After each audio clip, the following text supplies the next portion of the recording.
आमचे निवेदन घेण्यासाठी कलेक्टर हजर नव्हते. निवासी कलेक्टरकडे आम्ही निवेदन केलं. निवासी कलेक्टरला याबद्दल जाणीव नाही आहे. निवासी कलेक्टरला समजावून सांगल्यानंतर काय आहे हे समजावून सांगल्यानंतर आम्ही याचं नाही का म्हणजे नका लोकांच्या पाठीशी आहोत असं फक्त आश्वासन दिलं. पण या जिल्ह्याचे सहाय्यक सक्षम अधिकारी म्हणून जसवी साहेबांची नियुक्ती झाली आहे हे जिल्हा कार्यालयाला अजूनही माहीत नाही. जिल्हा कार्यालयाची ही जबाबदारी म्हणा जिल्हा कार्यालयाचा हा नामर्दपणा आहे का जे आपल्या जिल्ह्याचे सहाय्यक सक्षम अधिकारी कोण आहेत हे सुद्धा त्यांना माहीत नाही. त्यांना आम्ही कळवलं का आमच्या चंद्रपूर जिल्ह्याचे सक्षम अधिकारी विशेष पोलीस महानिरीक्षक नागपूर परिक्षेत्राचे DIG आहेत, विशेष पोलीस महानिरीक्षक आहेत आणि त्यांनी सहाय्यक सक्षम अधिकारी म्हणून आपल्या चंद्रपूर जिल्ह्याचे SP यांना नियुक्त केलेले आहे. तेव्हा ते म्हणतात तर आम्ही आमच्या मीटिंगमध्ये त्यांना कळवू. जिल्हाधिकारी म्हणून माझी जबाबदारी काय आहे हे अजूनही त्यांनी आम्हाला रोखठोकपणे नाही का स्वीकारून सांगितलं नाही.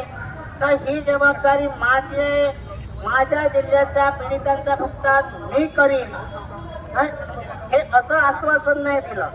त्यांना मी जेव्हा सांगितलं का या कामासाठी गृह विभागाच्या उपसचिवांना राष्ट्रपतीच्या आदेश राज्यपालाच्या आदेशानुसार 4 वर्षाच्या अगोदर आमच्या जिल्ह्याचे सक्षम अधिकारी विशेष पोलीस महानिरीक्षक नागपूर परिक्षेत्राचे सक्षम अधिकारी आहेत आणि आमच्या चंद्रपूर जिल्ह्याचे SP यांना सहाय्यक सक्षम अधिकारी म्हणून नियुक्त केला गेला आहे.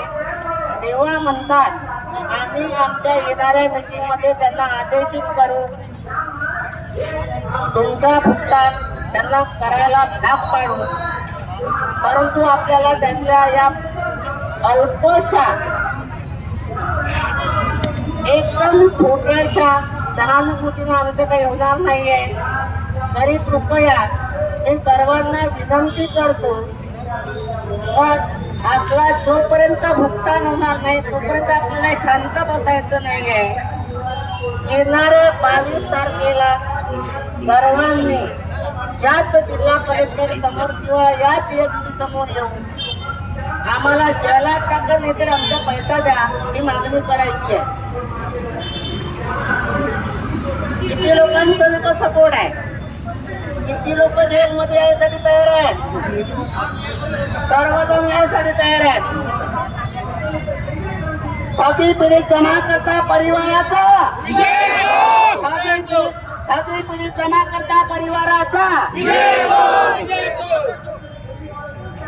याच आवाजामध्ये 22 तारखेला पण SPला मजबूर करायचं आहे का आम्हाला जेलमध्ये टाका नाहीतर आमचा पैसा द्या.